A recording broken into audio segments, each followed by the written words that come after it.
Design చేసుకున్నాము. ఏంటంటే ప్రతి ఒక్క షాప్ వాళ్ళు 400 మీటర్ డిస్టెన్స్ ఉంటే నేనే షాప్ పెట్టని ఇస్తాను. ఇప్పుడు ఈయన పెట్టే షాప్కి 100 మీటర్లలో 4 షాపులు ఉన్నాయి.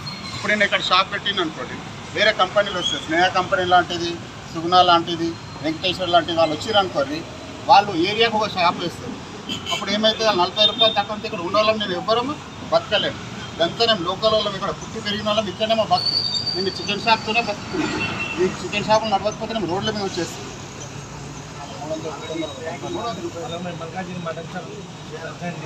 ఇక్కడ మాది దాదాపు 40 సంవత్సరాల నుంచి మటన్ షాప్ ఉంది. మా జీవనోపాధి ఏం లేదు.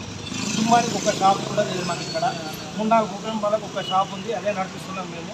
ఇక్కడ ఇతను వచ్చి దాదాపు ఒక వారం నుంచి ఎమ్మెల్యే గారికి కలవడం జరిగింది, టీఎస్కి వెళ్ళడం జరిగింది, మళ్ళీ అట్లనే జిహెచ్ఎంసీ వెళ్ళడం జరిగింది. ఇవన్నీ జరిగినా కూడా ఆయన ఏం పట్టించుకోకుండా మమ్మల్ని ఏది రెస్పాన్స్ ఇస్తలేదు. ఆయనకు వచ్చి మేము ప్రతిదీ రిక్వెస్ట్ చేసినా కూడా ఇక్కడ ఈ షాపు లేకపోతే మాకు బతుకుతుంది చాలా కష్టం. ఇంకా డిస్టెన్స్ కూడా చాలా దగ్గర ఉంది. ఇంకొకటి ఏంటంటే ఇతనికి సూర్యాపేట నుంచి దమ్మాయిగూడ వరకు షాపులు ఉన్నాయి. ఒక్క మనిషికి ఇన్ని షాపులు, 3 కుటుంబాలకు ఒక షాప్. ఇది ఎంతవరకు న్యాయం? ఇది కొంచెం సీరియస్గా తీసుకోండి. మున్సిపల్ అధికారులకు కంప్లైంట్ ఏమైనా ఇచ్చారు. మున్సిపల్ కంప్లైంట్ ఇచ్చాం సార్. మున్సిపల్ వాళ్ళు ఏం చెప్పారు, డిస్టెన్స్ లేదు, ఇక్కడ కాలనీ అబ్జెక్షన్ ఉంది, ఉందని చెప్పి వాళ్ళు కూడా లెటర్ ఇచ్చారు. కార్పొరేషన్ వాళ్ళ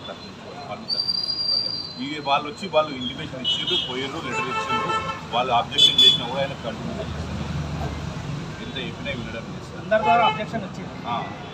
అందరికీ కాలనీ వాళ్ళు కూడా ఉన్నారు. కాలనీ వాళ్ళు అబ్జెక్షన్ వచ్చింది. ఇంకోటి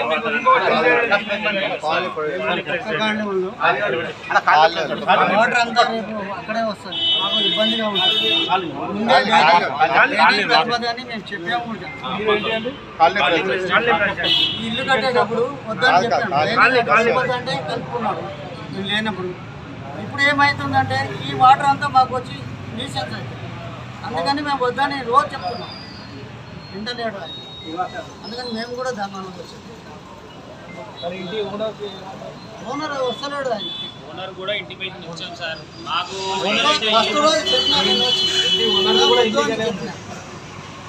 ఏదైతే మా యూనియన్ ఉందో దాని విరుద్ధంగా మంది కుటుంబాన్ని డ్రైనేజ్ అటు కలుపుకుంటా అంటే పెట్టుకో, కానీ వద్దా అంటున్నారు మా వాళ్ళు. వేరే ఏ షాప్ అని పెట్టుకో, కానీ